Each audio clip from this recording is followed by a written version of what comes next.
Hello everyone, and welcome to the Libri Labra Book Club live show. This month, we are going to be talking about Mort by Terry Pratchett, which was selected by our book club VIP, Tom Brennan. And he is here with us. Tom, say hi. Hello. And then also my husband, John. John, BookTube Puppy, say hi. Hi. So this was Tom's selection. We are going to be giving our initial thoughts, but then jumping into spoilers pretty much right away and throughout the thing. So if you haven't read it, for other books, yeah, you never can tell. Yeah, because I think it's like that's true. That is true. So there will be spoilers. You can either not care about spoilers or go read it and come back and join us. I mean, it's still worth it to hang out with us and go back and read the book too. Just saying. So, Tom, tell us a little bit about why you selected this book. I really, really liked it the first time I read it, and if you saw the poll, I did pick 3 humor/genre authors. I picked Pratchett, I picked Douglas Adams, and I picked Christopher Moore. It would be respectively fantasy, science fiction, and horror. So, and fortunately, we picked the one I really, really want. I read it before, but like I said, I can read it again. I have a feeling that you wanted to hook me into the Discworld series as well. Well, I seem to recall a conversation, and Desirai, maybe you can edit this so you can show John saying how he didn't like British humor or British comedy. I think that was you. Okay. Was it you? I don't know. I mean, in the past, I know there's a few things that I didn't enjoy specifically, but now with I guess hanging out with the guys at Sat Comedy Club and seeing the different styles of humor and where each one comes from, it's kind of awesome. Yep. And there's definitely a lot. I know Desirai is not a fan of the British humor, so it did give me. I haven't even really watched Monty Python, but my perception of what my Monty Python is, it reminded me of that. Yeah, that's. Yeah, I mean, there's definitely a certain like level of absurdity in some of it, and I enjoy some of it. Absurdity is probably a good word, because I was like, it's just so much nonsense. No, it's not nonsense. There's a reason for everything. But yeah, absurdity is good. So I imagine this is your first exposure to Sir Terry Pratchett. A full Terry Pratchett book, yes. Because we did read Good Omens. That's right. Yeah, Good okay. Omens, yeah. Yeah, so you co-wrote with Neil Gaiman. So a little bit of information before we get into the book. I found out I didn't realize that Terry Pratchett had passed away in 2015. Yes. I did find out that his daughter, Rhianna Pratchett, is a video game writer. Oh, I did not know that. She has a hand in the Tomb Raider series, a little bit of a hand in the BioShock series, and she had a hand in the Divinity Beyond. Oh, nice. So she was in the Divinity series as well. Right. So she did a little bit of writing for them. Very cool. I did not know that. I figured you would enjoy that little bit too. Yes, I did. Not so nice note. In your reading, I'm sure you found out that Mr. Pratchett Sir Terry Pratchett had Alzheimer's before he passed away. Oh, I did not know that. Yeah. So, and I also recall that he had his remaining works that he was working on at the time. All of his works were bulldozed, so they were all destroyed. So they couldn't be published. Right. We have some 33 Discworld novels to enjoy. That's a lot. Well, yeah. He wrote 41 as far as we can 41, tell. Yeah. 41, okay. I didn't know the exact number. So there's a lot of stuff out there. And this happens to be the first novel that features death as a character.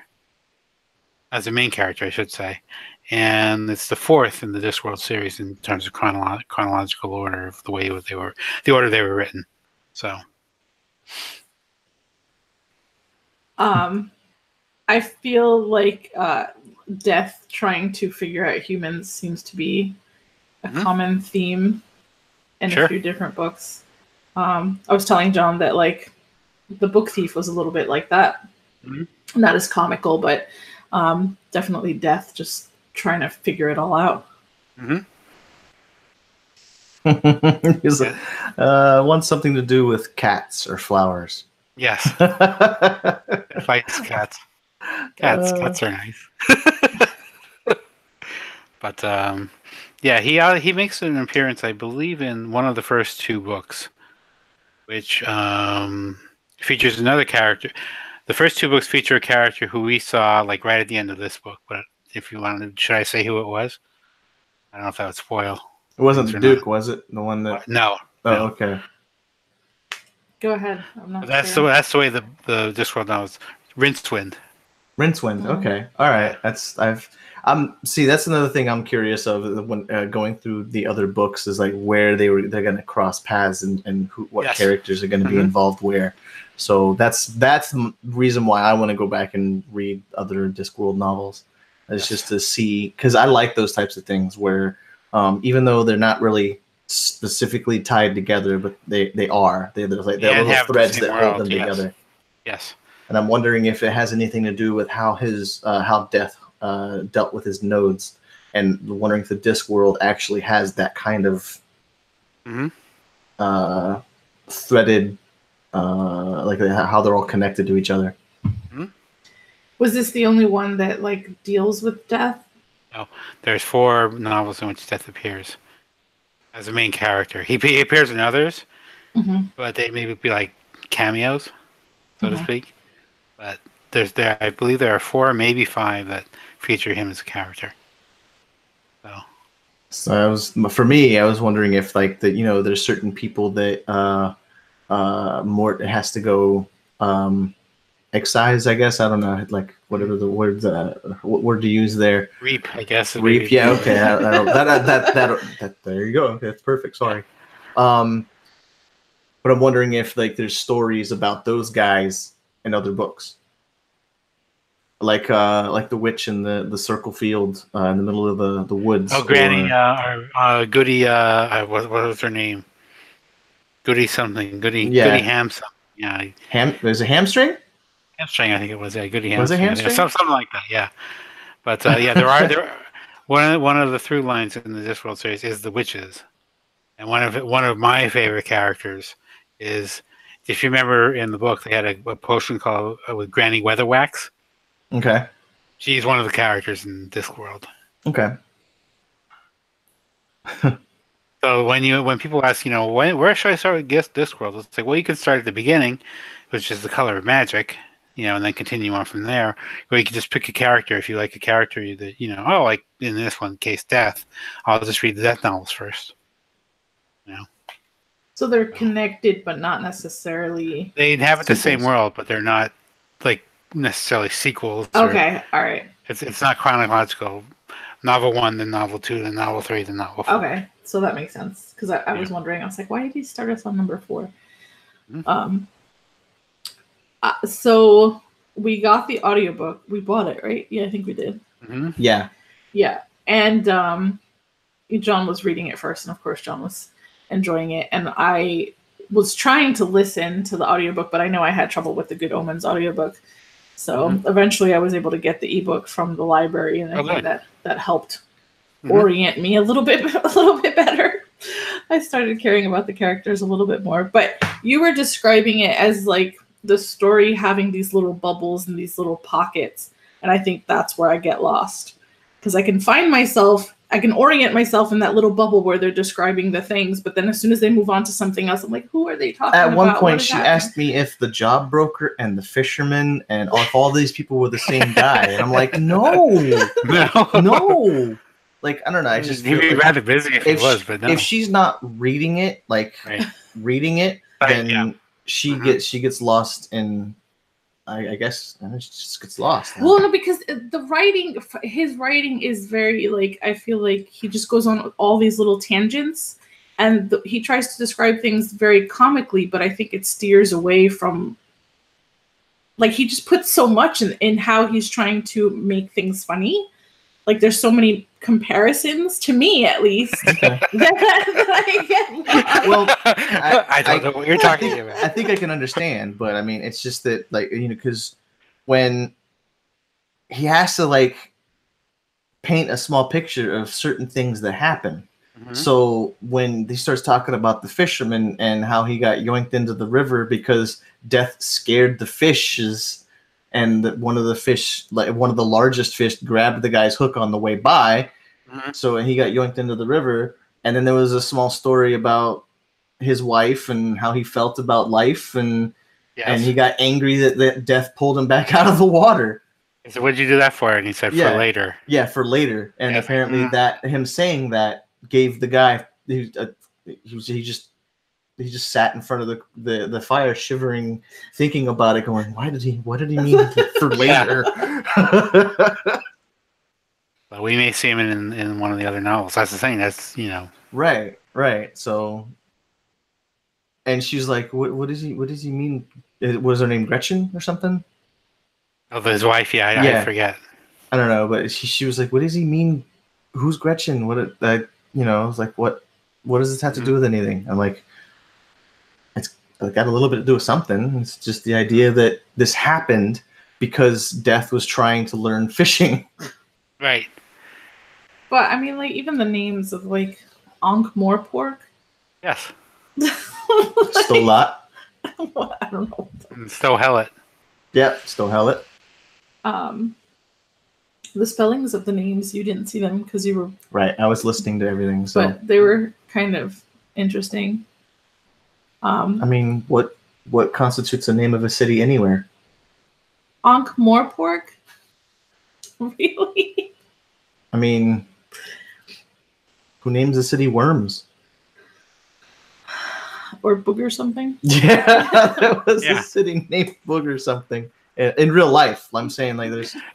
But I wouldn't put Pratt. I don't know if this is the case here, but I wouldn't put it past Pratchett to make like an anagram of like something else and put it into now it's still Hellet instead of what he was actually.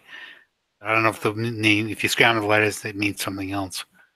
Well, Ankh-Morpork, the life of the pig. No, I said I'm jokingly to John. John was like, "What does that mean?" I was like, "I don't know. Bacon is life." Who knows?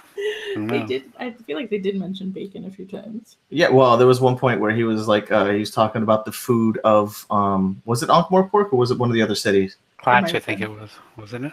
I remember food references to Clatch. Yeah, he was like, there's 1,000 vegetables, there's 100 this, there's like 600 of that, there's, bugs and, other types of meats and whatnot, and then some wordy thing they called something else.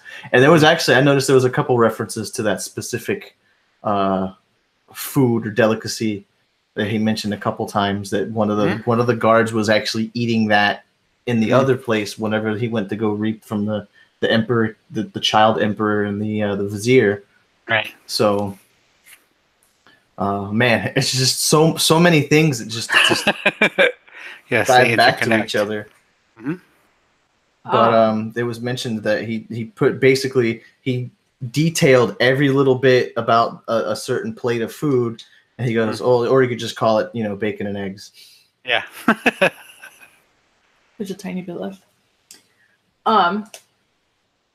So interestingly, though, while I don't feel like I super enjoy reading his style of writing, I feel like I would probably enjoy watching it in like a certain movie or like a TV show or something. Yeah. Oh, you're in luck. So I really think a couple all of of them that. which are out there. Yes. No, I don't think this one, but there are a couple of them that are out there. So, but someone should really focus on the Discworld for a TV series. Mm-hmm.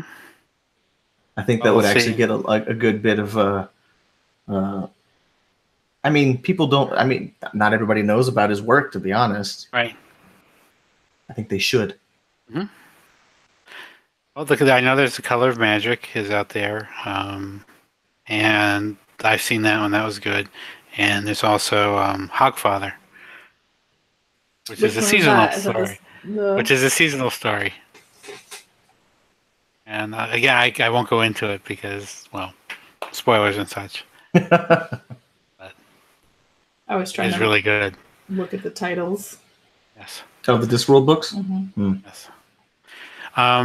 Well, since you mentioned the text of the thing, one of the things I thought was really, really funny when I first read it, and I didn't have the audiobook, was Death speaking in all capitals. It's like what a simple device, but it was just so funny. All the stuff he would come off with. Did you listen to the audiobook? I did. I really enjoyed how he did everything for that then too. Nigel Planer, because he was, do you hear me? Yeah. You know, he actually talked like that for Death, but he actually incorporated how they swap voices later, and I was like, oh, that's so awesome. Yep. And I didn't notice it the first time around when I listened to it, but because she was listening to it after me, I caught a couple things that I didn't catch before. And when Death was cooking, and you know, he let the cats come in, and he goes, "What is this warm feeling that I wish things would stay this way?" And I was like, "Happiness?" He goes, happiness. And he's like, and he was puzzled by the sound of his own voice. And I was like, "Oh, that's what it started." Okay.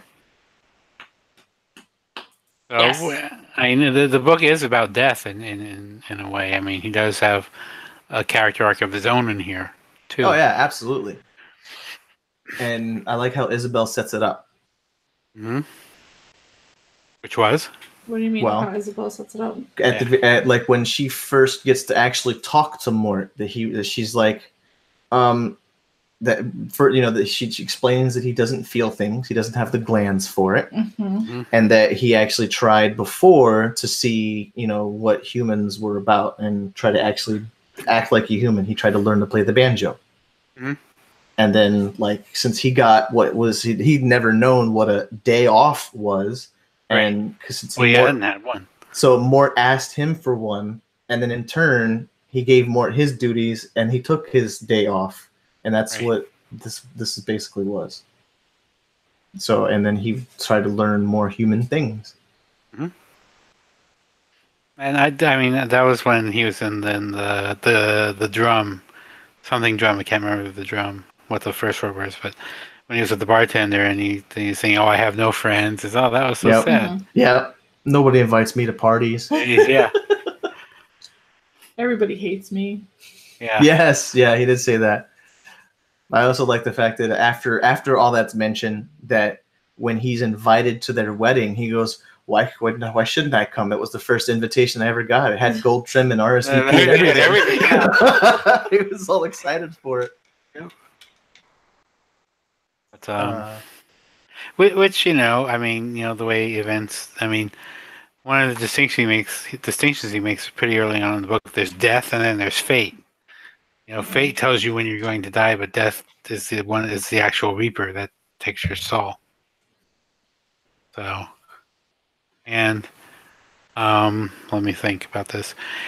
Going back to we'll call it Goody Hamstring, even though we know who we're talking about. When Mort takes her soul, she changes into that beautiful young woman.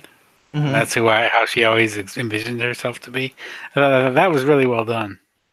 Oh yeah, it was a good way to explain everything, and also how he was like, people, because it confused Mort. He's like, wait a minute, people actually, like, the people that are bad and think they're going to heaven, they get what they want, and the people that are good and they fear hell and they go suffer. He goes, that's not right.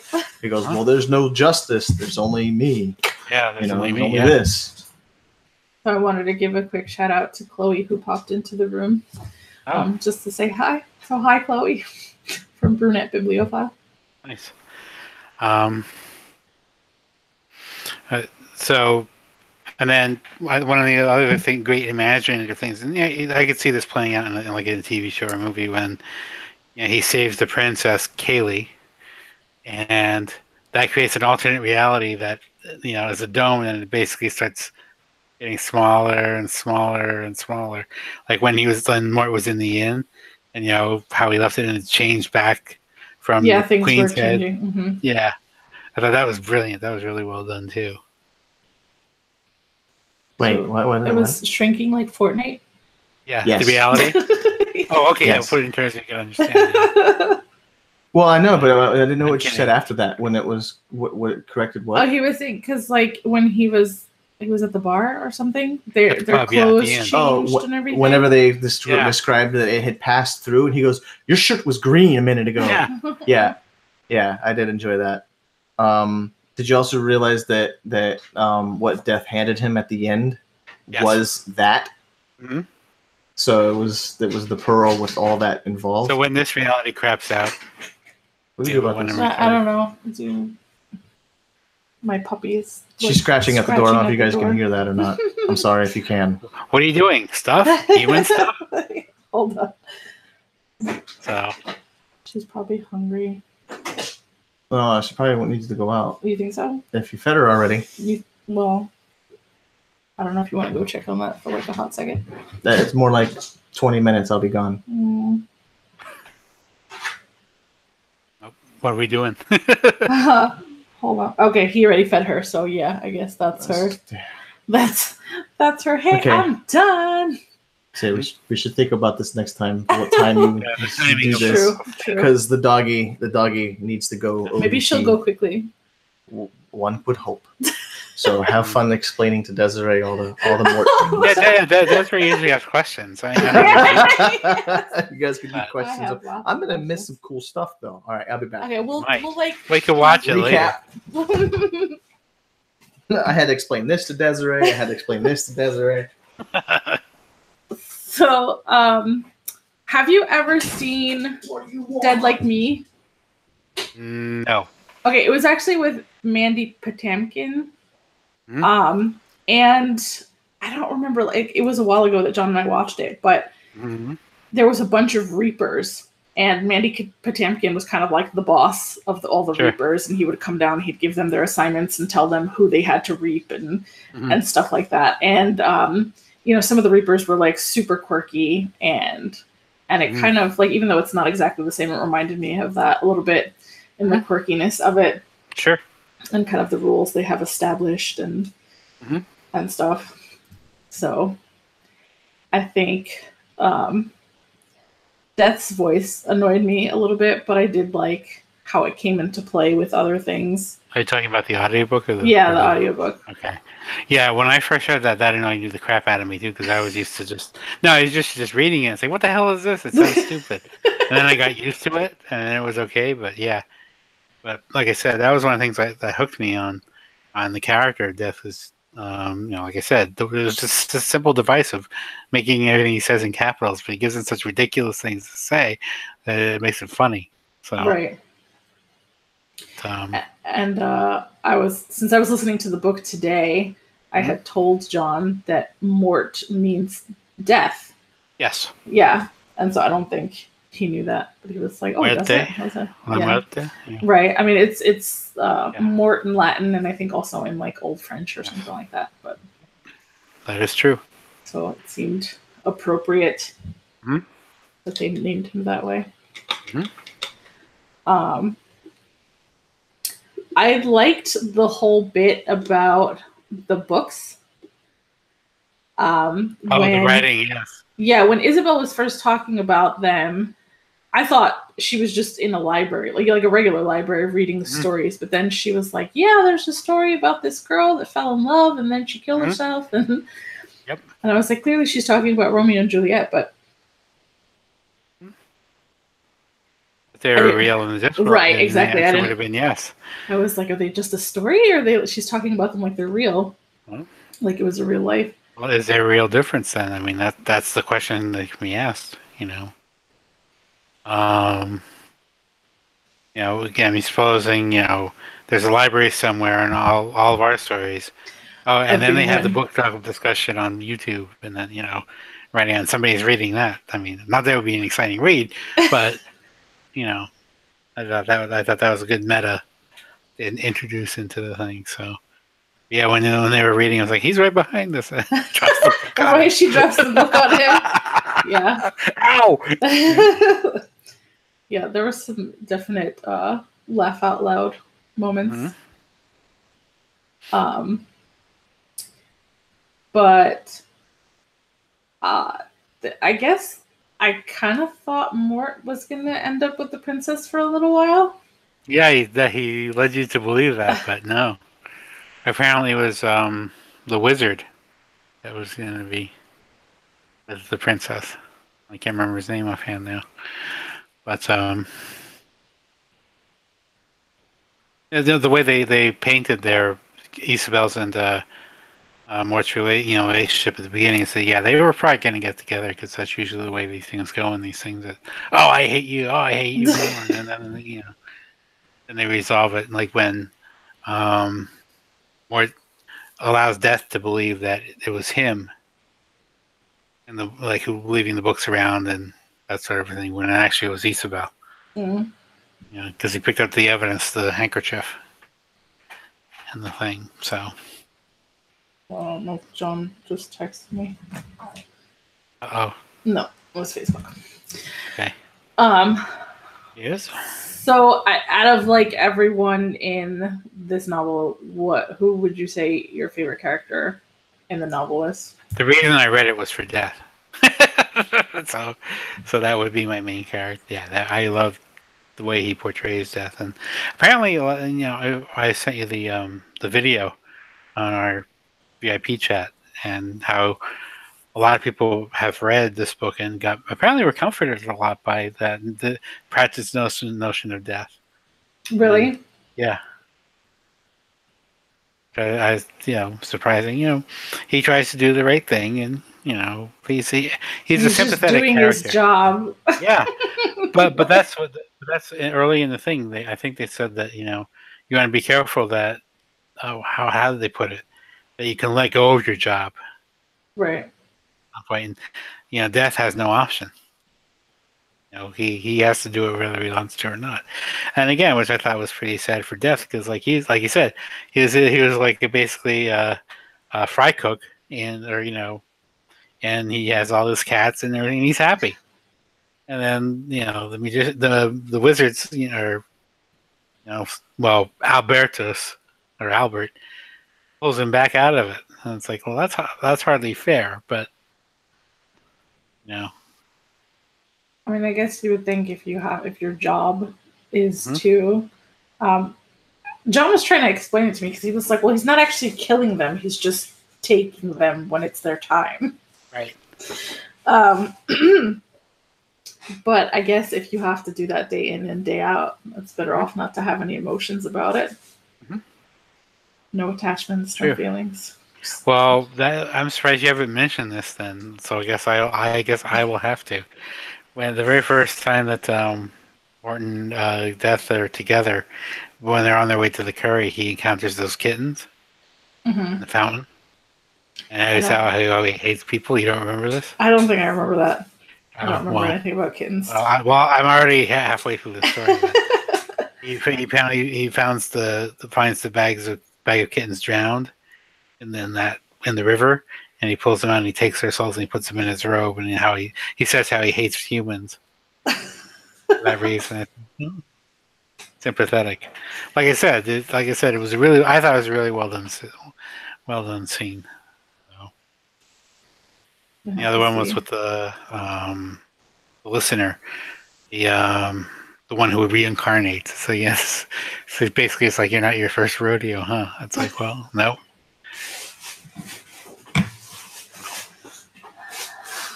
I'm waiting to discuss all the really good bits, and when John gets back. Yeah, when John gets back, so he doesn't miss out, because he was definitely like explaining it to me.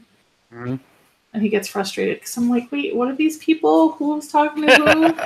Like, why aren't you listening? I'm like, I am listening. I'm just not following. Yes. That's why I like to do both. Like, even though they're not connected, like Whisper Sync books usually are, I mean, you can listen and read along. You just have to do the pages yourself. I find that helps me a lot. Which is do you know which are the other ones that Death is in? Reaper Man. Okay. Soul Music. Hogfather. And I'll let it at that. Hogfather being the seasonal one. All right. We'll see. So, We'll go. yeah, I read Hogfather without reading the other two, and I was kind of adrift as to who certain people were. But, you know, in between, oh, that's that person. And then so now it makes more sense. But you don't really need to have read all of them to get to that point. So, but since you're introduced to certain characters here, I will say that some of them persist through some of the novels. So, Do we ever see Mort again, or is Mort kind of had his day? I wouldn't want to spoil it. Okay. So, I'm not sure I had a full understanding. Like Isabel kept talking about how time was different where they lived. yes. And I guess I didn't really fully understand their setup, how he kind of adopted her. Yeah, time essentially stands still. In other words, they exist, but they don't exist in time. Okay. So they never get old. That's like when Okay. Isabel's saying that she's, oh, I'm 15. I've been 15 for how many years? Right. So, and that's the thing about death. He can't create anything. He could just copy what he knows. So he can't have real time. He can only have this version of the time where you exist, but you don't age. That makes sense? Yes. But how about like, I don't really understand how Alberto or Albert was kind of taken in. Like why? I understand he did the spell and he called death, but I don't understand why he ended up being Death's servant for the rest of the time. I think it was because if he died, certain things were waiting for him on the other side that he didn't want to deal with. So rather than go to them, he entered Death's domain because he knew that he wouldn't. Right, the time would stand still there. Yeah. But then, and we see this pop up in Good Omens, in the sense that the world is a pretty good place. And, he's like, when Albert returns, like, oh, I finally feel alive again, Both figuratively and literally, because now he's, actually in the process of, demolishing, like, the statue of himself, or creating. So, which I thought was interesting. And I think that's kind of what infuses Aziraphale's and Crowley's desires in Good Omens. So there was absolutely no overlap, right? Like the wizard, what was the wizard's name? Alberto Calvo. The other guy, the other wizard. The what seemed like a bargain basement wizard. Though I can't remember his name. I know who you mean, though. Yeah, his name doesn't appear anywhere in Good Omens, right? I don't think so. Okay, all right. It sounded a little bit familiar. Well, remember, this world takes place on a Discworld, and Good Omens takes place on Earth. So, nary the twain shall meet. But we'll get to that when John gets back. With possible spoilers for Good Omens for those who haven't read it. Have they decided on a date for that yet? Like when that's releasing? Idea. I have no idea. I'm looking forward to it, though. Yeah. I had trouble with that book too, but the show does look like it's going to be really funny. Cutwell, thank you. Cutwell, thank you. I knew it was something cut, but I couldn't remember what to think. Thank you for the research. On the Stoop has joined us. Yes. Hello. Yeah, there are certain things, and like I said, just because this is the Death novel. Death appears a lot in here. Doesn't mean he doesn't do cameos in other novels. So hey, that's everything, which is one of the things I really like about. And a lot of action happens either around or through Morpork. So, which is the capital, the biggest city on the disc. Oh, On the Stoop says, I literally just finished this book tonight. Oh, wow. Me and That's you, how buddy. You know all the names. Please chime in. Because clearly we do not. So what did you think of it On the Stoop? Let us know. Wait, there's an empty questions seat here. Yes. Because we're waiting for my husband to get back. Yeah. Fill in, ask questions, or do something so we can, fish this out. I'm wondering if who's in the chat? I think just on the stoop for now. Maybe Brunette Bibliophile might still be watching. I think she just popped in to say hello though. Okay. So,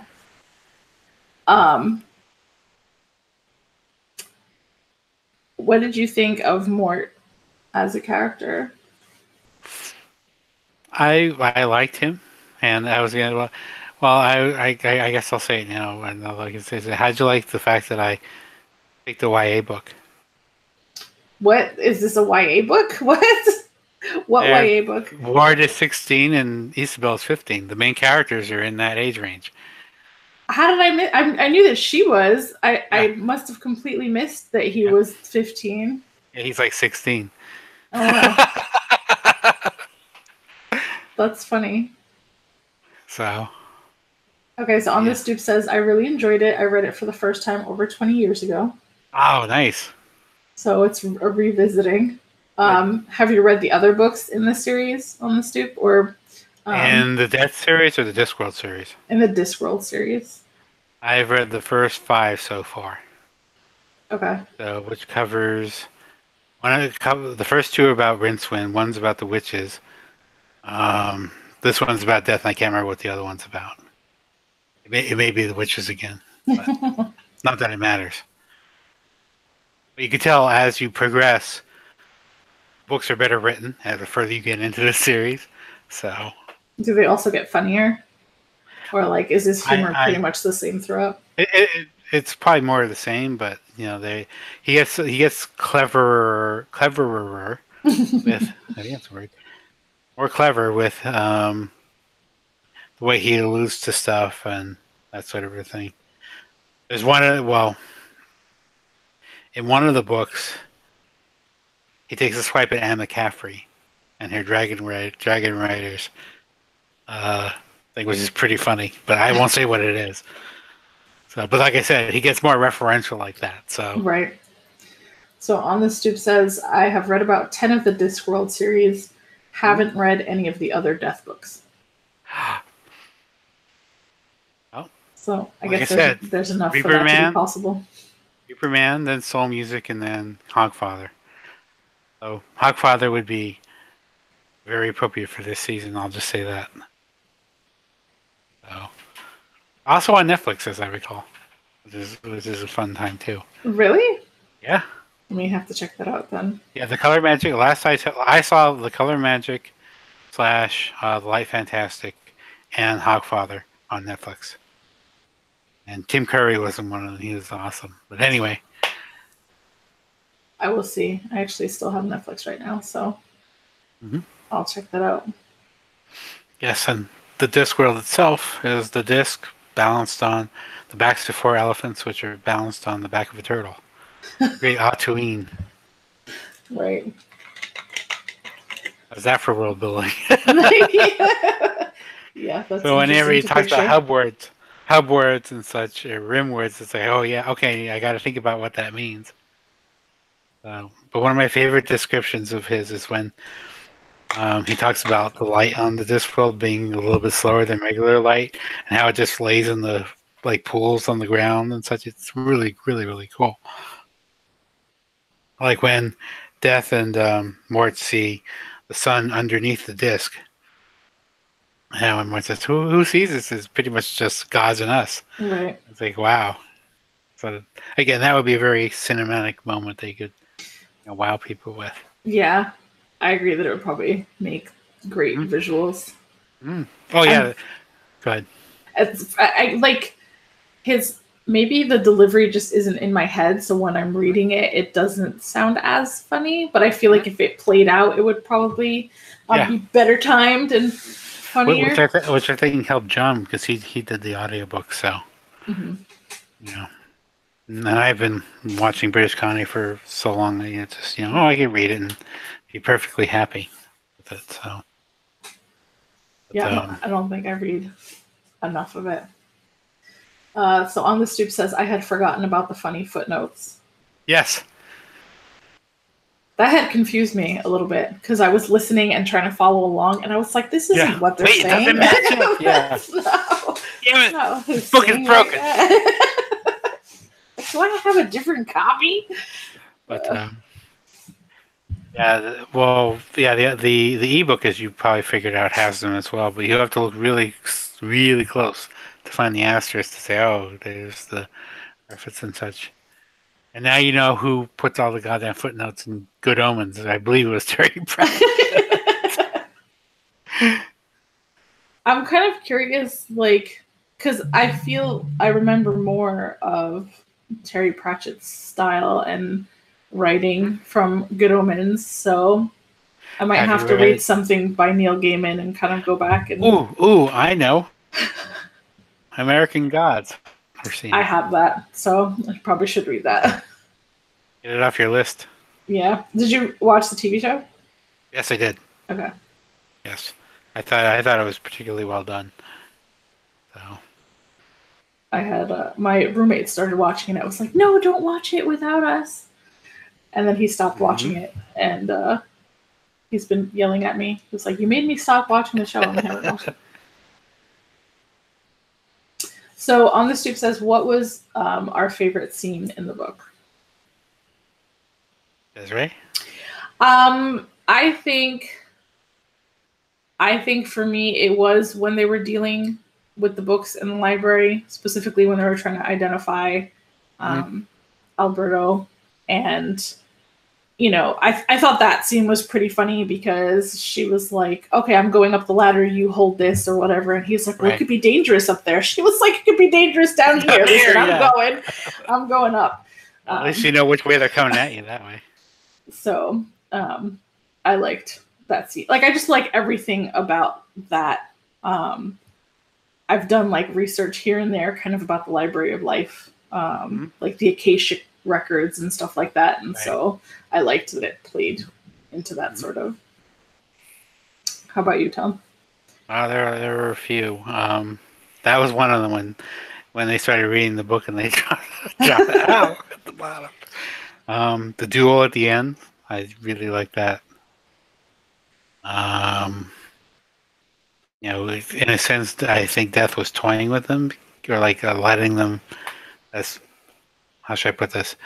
Giving them enough rope, I would say, because it was clear at the end he had enough power to, you know, overcome them all. But you know, but as to the particulars of the ending, we should wait until John gets here. That's obviously the culmination of the book. But what else? What would you say is your favorite On the Stoop? Yes. Since you just read it tonight, you finished it tonight. You have a better answer than both of us. There was another part where they were arguing, where she was looking in the book again. She was kind of reading what was happening, or, you know, they were all kind of trying to be strong in their own ways, and the book was calling their bluffs, kind of thing. Yeah. That was funny. Yeah. It wasn't a particular scene, but I think just the idea that him saving Princess Kaylee creates that alternate reality, and then real reality says, "Oh no," and like I said, that was very, very well done. So On the Stoop says, my favorite scene was the initial meeting between Princess Kaylee and Cotwell when he's the only one who can see her. Yes. And he becomes the royal recognizer because of it. I think I understood the description of, like, you know, things are written out, reality is written out, and even if you deviate from that, it finds a way to kind of heal itself, right? And keep that same timeline of events or whatever. But logistically, the specifics of it were kind of difficult to wrap my head around. Well, and that's one of the things I was thinking about. Does that mean that everything is predestined in the Discworld? That's what it sounded like it meant. If reality is written already, the choice: do we have free will? So On the Stoop says, personally, he thought the end of the novel was the weakest part. Yes, so did I. He did a literal Deus Ex Machina. Literal. It's like I talked to the gods, and you know, here we are. fixed it for you. He kind of actually made it seem like he didn't, but he was, unless he was like embarrassed to have to do that. But it just seemed like there was because he didn't really look Mort in the eyes when he answered. There was something to that. Mm-hmm. Maybe it comes up more later. I'm curious. Well, yeah, but I thought that was a very interesting way to end it because, what was it? He says, "Oh, Death says you have no idea how sorry this makes me." And then Mort says, "Actually, I might." And I thought that's true because he actually was Death, and now Death is not alone. So that brings out his humanity. So he decides to save them from their fate. I mean, he laughs his head off first, right? Yeah. But I that wasn't like mocking me. I thought that I was like, oh my god, that's true. Like he realizes the truth of what Mort has said. And he finally gets humor for the first time, which he didn't before. So I didn't realize that Mort was 16, 15. It says it twice, I think. Mm-hmm. I said, Desirai, how'd you like the YA novel I picked? That's great. I did think at some point because she was like, "Oh, I've been 15 for however many years." Yeah. Because 16. I picked Mort. I pictured Mort as an older man, so I was like, "Oh, that's how they made it okay." Because she's actually really old, but I understand at the beginning that his dad and his uncle was talking about how I thought they were talking about how dumb and useless he was, but I as didn't. a boy. For their that's purposes, why. yes. Okay, so now it makes sense why he took so much offense to Everybody kept calling him boy. Yeah. Mort. Yeah. Mort. Mort. You bastard. I actually chuckled out loud whenever I was listening to that. But, you bastard. Here's one thing I thought of. Kind of like an Inception thing. You know how Pratchett says you go to the end which you think you're going to get? And so, well, what if, hypothetically speaking, the end of the book is just what Mort believes his end game will be? Is he believes himself to be the Duke of Stella, but that's not the actual reality. Mm-hmm.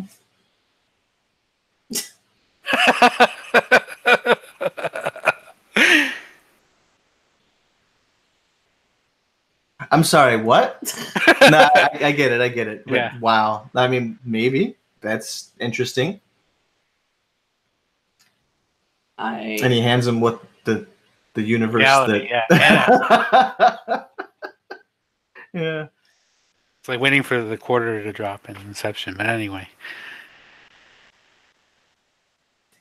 Because you were saying waiting for that reality to end. And I was like, but what does that mean exactly? I mean, I really think that just left it open for more stuff later. Another book. Right. I mean, there's a bunch of them. Come to find out, he wrote a book about a universe inside of Pearl instead of on the back of...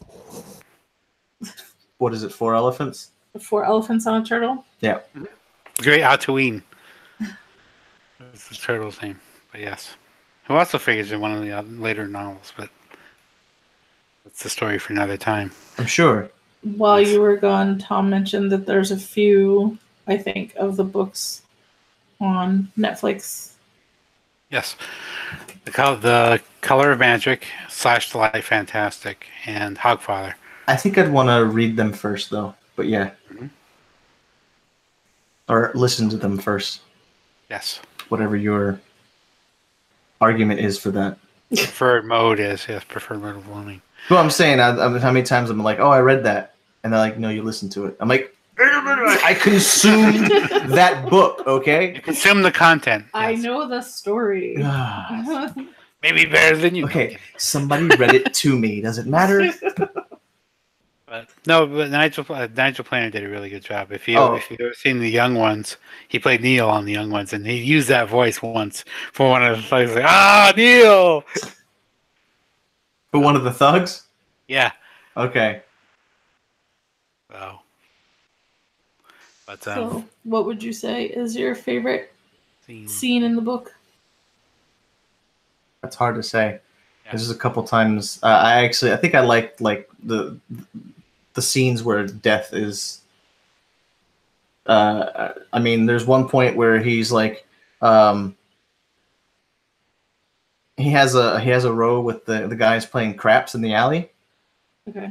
And he gets all eights, and the guy's like, "What kind of luck do you have?" And he's freaking complaining. He's like, they're about to shank death, and I don't think they understand what they're doing. And then he's like, what about how is it that you guys believe that it's something about luck? Mm-hmm. And he stands up, opens his hood, and the guy's like, he goes, "Roll the dice." Right. And the guy's like, "Well, what if I win?" He goes, "Then you." He's like something about then you get to live or something. Or you can move on to here with no problems. He goes, "What if I lose?" He goes, "You will wish you have won." So he rolls all eights, and he goes, "See, it wasn't that bad," and then he walks off and leaves the guy. I don't think it's my favorite scene, but he also tears into a lady for coming and interrupting his interview with the job broker. Oh yes, and and he throws all sorts of insults at her, and he's like, "These aren't working. What the hell?" Right. He's never come across an upset customer before. Yes. But those have echoes in the final scene where, he does like the big voice, like with Isabel and such, and it doesn't work on her. Yeah. Mm-hmm. But then at the end, he's just like, okay. He makes it clear that he can easily overpower them, because he takes the sword away from Isabel and, throws her against the pillar and whatnot. So, which I thought was one of the better scenes in the book. It's like, I cannot be bidden, I cannot be coerced. I will do what I think is right. Right. Wow. I like how he hates the spell that calls him. Yes, the Rite of Ashkente.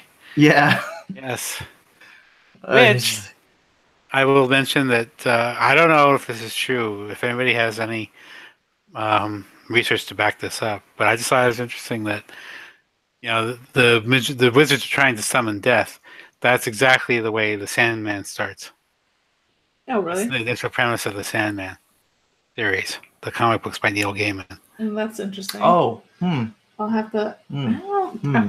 I feel like I bought one of those. It might be buried somewhere in the house. I'm gonna have to look around. I may have the first one. On the Stoop said that Going Postal was also made for TV. He thinks that could possibly be true. I was one of the things where I was just moving around and said, "Oh, look, Terry Pratchett," and watched it. And, Maybe I need to thumb through Netflix a little more often. Yeah, just watch some random stuff because it's amazing what's on there. I keep hearing that, deep in the bowels of Netflix, there's actually some good stuff. Yes. I'm just happy they're picking up a lot of book stuff lately. It seems. Yes. Like original. Well, I mean, they're doing a lot of good content. Yeah, but somebody's got some class in there. Yeah. Well, I would wish that they did their own original stories, but we are. They're probably working their way to that. In the book to find good writers. Yeah. Now, granted, yes, a lot of times, like George R. R. Martin, they're involved with making of the show, but you can tell when you're watching the show about where Martin's writing runs out and they have to go on their own because it's a bit thinner. So, I don't know. Yeah. I don't know what my favorite scene is, to be honest. Would you say that now that you've read Good Omens and Terry Pratchett alone, do you think you can identify Neil Gaiman's hand in it? And are you as interested to read Neil Gaiman's work? Like American Gods and stuff like that? Because we need to get into that. Like, I would like to finish that. But that's a good book. I don't think I can actually pinpoint. I mean, maybe with some of the humor and the descriptive aspects of Terry's writing, but I don't know Neil Gaiman enough to differentiate the two. Right. I have that other one. I can't remember the name of it. It's the girl that fell from the sky or something. Mhm. I don't know. Is it called Starfall? I don't remember the name. Stardust. Stardust. It's a gaming thing. Yeah. There's a movie I know with Michelle Pfeiffer in it. How Was they she got in her, it? I Wasn't have no Claire idea. Danes in it? Well, that wasn't the one That with was Michelle Pfeiffer. the flying ship, right? No, I don't think Am there I was a confusing flying that with ship. something else? I thought it was Claire Danes. On the Stoop says something. Ocean at the End of the Lane is not a bad starting point for gaming. It has the advantage of being a lot shorter than American Gods. Okay, appreciate that. I'll look into that. Ocean at the End of the Lane. Stardust. Let's bring it up like that. That looks like Claire Danes. Is it? Okay, I always thought it was Michelle Pfeiffer. Apparently I was wrong. Let me see.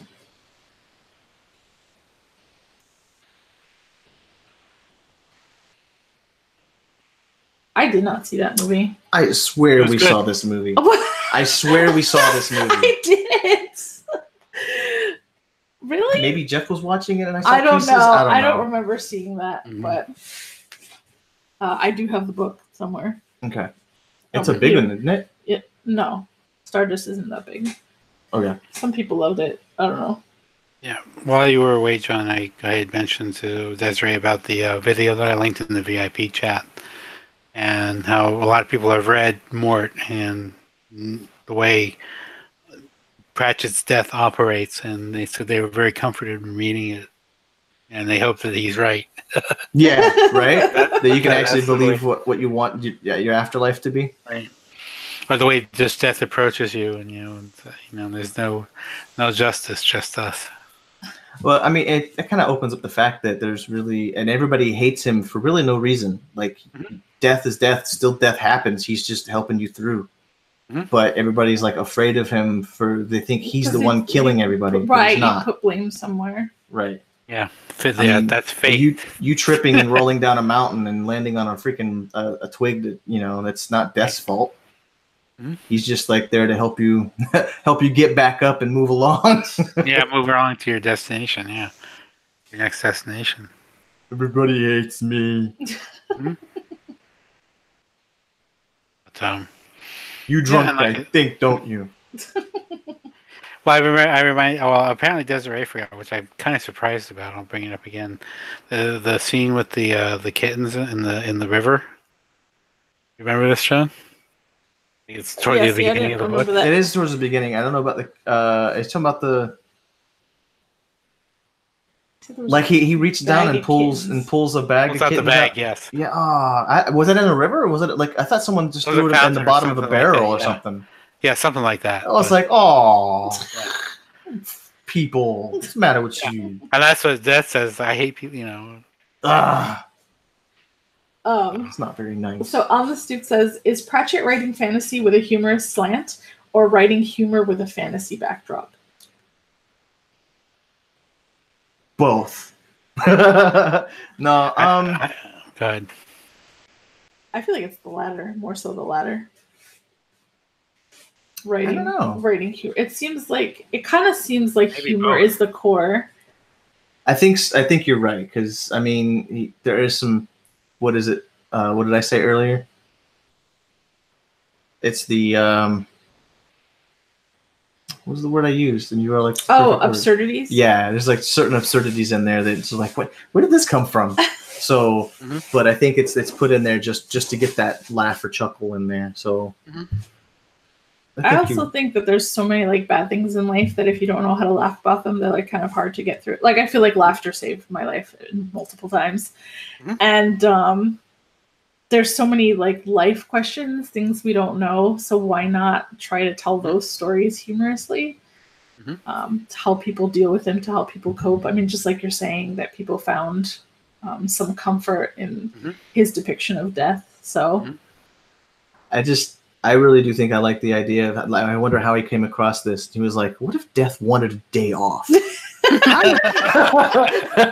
How would that work out?" Go down? Yeah.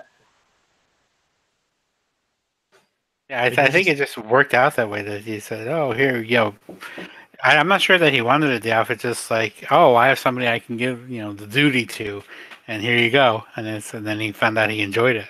Well, I think maybe it was more or less because there's a progression that I noticed was because Mort asks him about, hey, after I do this, can I have the day off? And he's like, that's a thing? He's like, it's like a day off? What does that mean? He goes, oh, I could just do this, I can, do my work and then have the rest of the day to myself. Yeah. And he was like, yeah. Like, maybe I should do that. So the next day, he hands Mort his duties, and then off we go. Well, but, on the yeah, stoop, but go ahead. Sorry. Oh no, good. On the stoop says it feels a lot different to Greatcoats by Sebastian de Castell, for example, which is fantasy with some humor in it. Pratchett seems to be writing with humor as his main goal, and I kind of agree that sounds like. Because there's so much of it in it. There's all these little pockets. Like the way he described everything felt like an attempt at humor. Yeah. I mean, the fisherman that's just like, why did you save me? For later. What? Yeah. But I think the humor is deceptive in the sense that he shows you a lot about how death in the Discworld works without you realizing it. Like I said, is there predestination on the Discworld if everything is written? Well, yeah, apparently there is. Apparently there is. It fixes itself if you screw it up somehow. Right.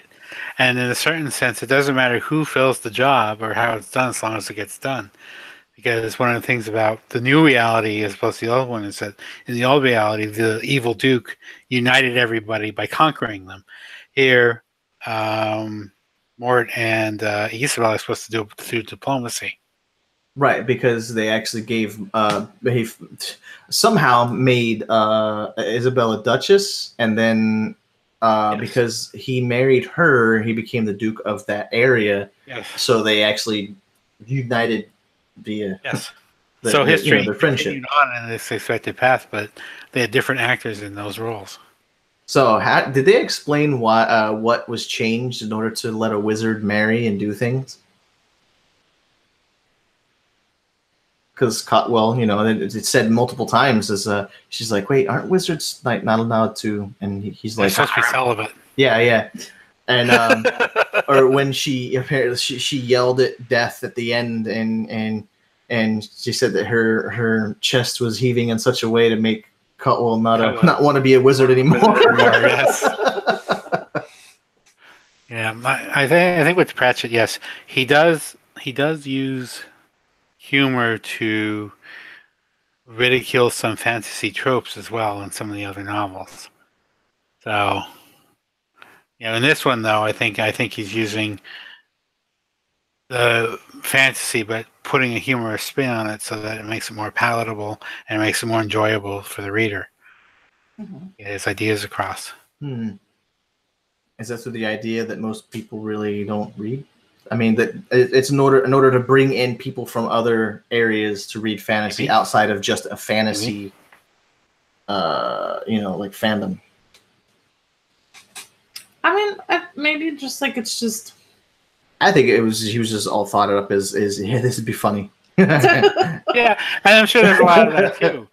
But a lot of the stuff he does in the later novels, it's like, you have to like look at it. Oh, that's what he meant, and he gets a bit more clever in his illusions and such. Okay. Like I said, while you were away, there's one he takes a swipe at Anne McCaffrey's Dragon Rider series in one of the books. So, but you wouldn't know that unless you either did some research or you had read Ed McCaffrey. Right. So referential humor. What do you think? Do you think you want to like hop around the Discworld series? No. If there's an order he wrote them in, I would like to just start from that. I mean, I honestly, if they have like a non linear approach, I don't really care. But having to go, I read 1 and 3 and 4, but I didn't read 2. I read 7, but not 6. I don't want to do all that. Let's just. Well, again, if you want to go chronologically, yay. Or if you want to go by character, yay, it doesn't, matter. I don't think. I definitely do want to like absorb some more of his novels though, because I mean, I thought they were funny. Mm-hmm. I don't know how you thought they were, whether or not they were funny. She looked at me like, "This is nonsense." I was like, no. I mean, but I remember very specifically feeling the same exact way when we were reading Good Omens. Oh yeah, I know. Like, I know. Like, a couple times she looked at me and this she goes, "Why? Why is this? This is stupid." I'm like, "No, it's not. There's a reason for it." Mm-hmm. I didn't want to say it's stupid because I know it's not stupid. It's just like it's not your type of thing. Yeah, no, it's not. But I think absurdities are. I mean, silly. Yes, absolutely. Yes. It's like Monty Python is extremely silly sometimes, but the way they couch that is in very smart ways. So. Did you want to do like final thoughts and ratings? If you're I'll go first so we can end on She's like, I'll go first. She's like, do you want to start this thing? Nope, I'm gonna do it. Nope. So I enjoyed it. I liked things in it that I thought were very creative. I liked the library. I liked the idea of Death taking a day off and not having any emotions and being super curious about humans and what they experience and stuff like that. So there were elements that I liked about it. I don't think the humor is necessarily for me, although I did laugh out loud a few times. What? I'm curious. What part did you think was funny? I mean, I just remember laughing in the car. I know I was laughing when she dropped the book on the dude's head. Oh, when they were reading Albert's book, and they're like, they both she realized it first, right? And Mort was just, he's not that bright, so he just kept reading. He goes, "Oh," and then she's like, yeah. she looks up, and she's already got this face of horror, and she snatches the book from him, and was like, "Ow!" Yeah. Mort himself was kind of derpy. And then there was a few references, I think, when they were talking about Ankh Morpork, and they were talking about food and bacon and things, and I don't know, some of the descriptors in there were kind of funny, the way he was describing things. So I did enjoy it, but because it's like not for me, I guess I'd probably give it a 3. Okay. But it's still a good rating. Mm-hmm. You? I'm next? Yeah. I'm just gonna go ahead and I'm 5-star in this thing because again, I'm always a fan of callbacks. I'm always a fan of things that I mean that's the best word I could use for things tying together with something that went with something earlier in the book, or it was just and the idea and the fantasy behind everything.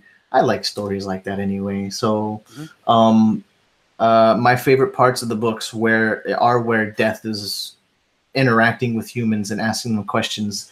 This is fun. What is this? What are we doing? He kicks something. I am having fun. Yeah, he really didn't understand, and yet the guy that was in front of him was like, "How did you get in here? What are you doing here? Why are you being so creepy?" But yeah, it's just every one of those scenes are good in my eyes. He asked for my favorite, and I don't think I have one, just because it's just there was so many that just worked so well. So yeah, I'm gonna give it a 5-star. I think I did already, and yes, you did. And I want to read more. I will try to read more with you. Some Terry Pratchett. Well, I mean, I'm interested in what the witches would be like, or the other parts of Discworld, how he paints those pictures. Mm-hmm. So, okay, she'll watch the Netflix shows with me. I'll read the translation. Yeah, probably that's how that's gonna go. It's fine. And you, Tom, I assume, probably give it 5 stars. He's like, I rated this book years ago. I reread it back in 2014. That's when I gave it a 5-star, and that still holds true. Yeah. Like I said, there's some brilliant ideas there, some funny writing. Like I said, Death, you feel sorry for him at one point. And, in a way, it reminded me of, what was the Jay Kristoff that we just read? Lifelike. Like it's as though like a robot was trying to be. What does it mean to be human? Mm-hmm. You know, same idea. And It doesn't have you know, feelings, no glands for it. yeah, Yeah, I was shoot telling that one John at him. earlier that it reminded me, even though it's not the same, it reminded me like a tiny bit of I, Lucifer as well, with Lucifer, wanting to know what humans experience and what, what their thoughts and feelings are like. And the world is a pretty good place. So, yeah, like I said, this is one of my favorite novels, I think. This is my third or fourth time rereading it, so. It's definitely one I'm going to share with I think I'm going to get my dad involved too. I'm going to probably have to get him That seems like something you and your dad would. Some mass market paperbacks or something, and be all like, "Hey, Dad, here." Well, Christmas is coming. Yeah. So you want to give him the first one or whatever. What about the chat? After I read it. What? After you read it. What about the chat? I thought we had somebody in chat what did they give it? In the loop? On the stoop. On the stoop. Sorry, what was your rating for it? I know he said that he read it like 10 years ago or something like that. So if he's I thought he just read it now. Yeah, but he had originally read it a while ago. Okay, so he said, I gave it 4 stars. Ending was a bit weak, and the Mort and Isabel thing pretty unconvincing. Other than that, a really enjoyable read. So I guess I can kind of agree with that. It was kind of like tied up loosely, like right there at the end. But Death did ask him, says, "I thought you were gonna marry the princess," and he was like, we talked about it, but it really wasn't explained very well. So I get that. I can understand. I kind of agree there. I mean, but you could tell from when Isabel was introduced that she kind of had a thing for Mort. Like it seemed like right away. She really didn't have a choice, and they even talked about it, and they even started like insulting each other and stuff. Yeah. And they're all like, "Okay, I'm glad we're all through that truce." They shook, and they're like, "Okay, I'm glad we got that marriage business out the way, because no." But I think it was more of the fact that maybe it was more that maybe we'll get more of it later. I don't know. Maybe on the stoop knows, but I think that because he had ended up talking to the princess, and the princess and Cawthwell had like they were having their moments at points. They weren't true moments. It wasn't something that was really specified, but it was kind of obvious that there was something that was supposed to be hinted at there. Maybe is it possible Terry doesn't know how to do love well? Possibly, or it's possible that you could feel it when you start the book. Oh, Mort's fated to be with the princess, but he's not. Right. And again, that goes back to the theme that humans only recognize what their brains tell them is there. You know what I mean? And that's why I think he did that to the reader too when he had Death turn over the hourglass. Like, wait a minute, I didn't know that was a thing. Yeah, right. So On the Stoop says there was more of a connection between Mort and Isabel than him and the princess, but they seemed thrown together for the sake of tying things up. Yeah, well, I mean that's what Death intended to begin with, right? Yeah. Like I don't even think he came to Mort to make him an apprentice for any other. He was actually trying to find somebody for Isabel. Yeah, and he said, "Someday all this will be yours." Or when he was nudging him towards, Albert told me what that means, and Mort's like, I think he's wrong. And he also says, I think Pratchett was subverting the end up with the princess trope. Yeah, I kind of, yeah. That's a good call. Yeah. Yeah, it seems like that was happening. All right, so that was... Do you have anything else to add? No, I just thought about the fact that I guess I do, but it's just thought about the fact that he was like, yeah, I guess, they do rush into, especially when somebody wakes a princess from a 40-year slumber, they do kind of rush into that, don't they? That was mentioned. So yeah, he definitely was, let's not do that. Yeah. Well, that's one of the reasons. That's him finding humor in fantasy tropes. Is that writing fantasy with humor, or is that writing, I'm not sure where that line is. So. I still thought the Romeo and Juliet references were kind of funny. I mean, I really think that it's referencing something else in the Discworld series too, but maybe he does write a little. Maybe it's definitely a Romeo and Juliet reference because it's talking about Isabel finding the stories from other lives and peoples that she was reading about and was like, oh, over the love stories. Yeah. Well, that's what I said when you were away. I said, well, we'll consider the meta there, and it's like, there's a library somewhere, and our lives are being written out in books, and people are reading them, and it's like, what kind of a book would it be? Definitely not YA. Well, not now, no. Yeah, there's a certain section of it back years ago. Okay, between this page and this page. No. So next month's book, which John has already started. Oh my. And he's been giving me warnings. He's like, are you sure you're going to be okay reading this? Oh, you're going to be triggered? Is that what's going on here? Well, she's got high anxiety. I don't know. Did you read the premise of Challenger Deep? No, I did not. Yeah. So you just picked it without reading the premise? I read like the first line or two. Okay, we'll go with that. Well, I did read them all three, like the first two or three lines. Okay, I went with that one. So yes, there was some deliberation involved. So our book for December is Challenger Deep by Neil Shusterman, and I think Jared Shusterman. Yes, him and his son both co-wrote this book, and it's more of a it's a view into what Jared has been going through as a schizophrenic. Yeah. As someone who has schizophrenia. Yeah, so he was diagnosed with schizophrenia at a young age. And so we're returning to our mental health series. Yeah. Gotcha. So we had gone to Yellfest and we saw Neil Shusterman. He signed a couple of my books. And he mentioned that book there. And I had already owned it because I knew Neil Shusterman was like a cool author, so I did pick up some of his books.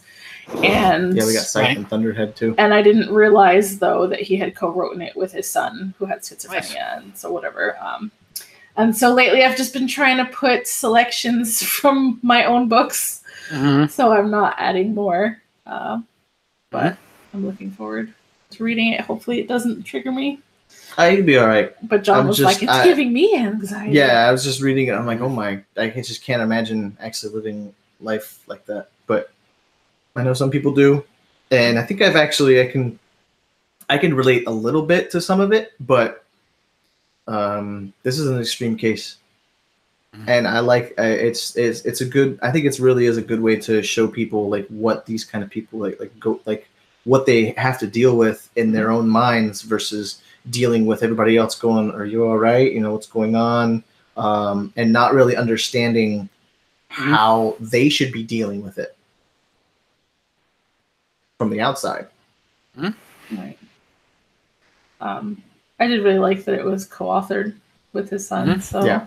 And he did say in his presentation that his son is doing well and is successful and has been able to kind of live, a relatively normal life.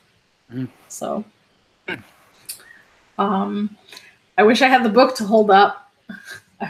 I thought about it and I was like, I don't even know if I could find it after I rearranged all my books recently, counting all of them. Yes. But I do want to say thank you to everyone that popped in, and definitely to On the Stoop for hanging out and asking questions. And yeah, that was awesome. Thanks for coming in and chatting with us. Absolutely. Yeah, absolutely. So it's pretty cool that he said he finished it tonight. What happened? He had finished Mort tonight. Oh, wow. I was rereading it and I finished it tonight. So. Yeah, buddy. You did too. I know. Hooray! Well, I could say I reread it too tonight. A little bit. Yeah, you were listening to it again while I was listening to it. So thanks for stopping by On the Stoop. For anybody else, if you'd like to join us on camera during our book discussions after we've read it, you can do that by becoming a book club VIP member at patreon.com/Libri Labra. There's a few different perks. You get your own custom bookmark. And you also get to be in a rotation where you select books for the entire Goodreads group to vote on. And you do get to be on camera. And there's a couple of other cool perks. You get to join our book club VIP Facebook group too. Facebook chat, sorry. But outside of that, thanks for joining us. Have a great night and see you next month. Bye, guys. Bye.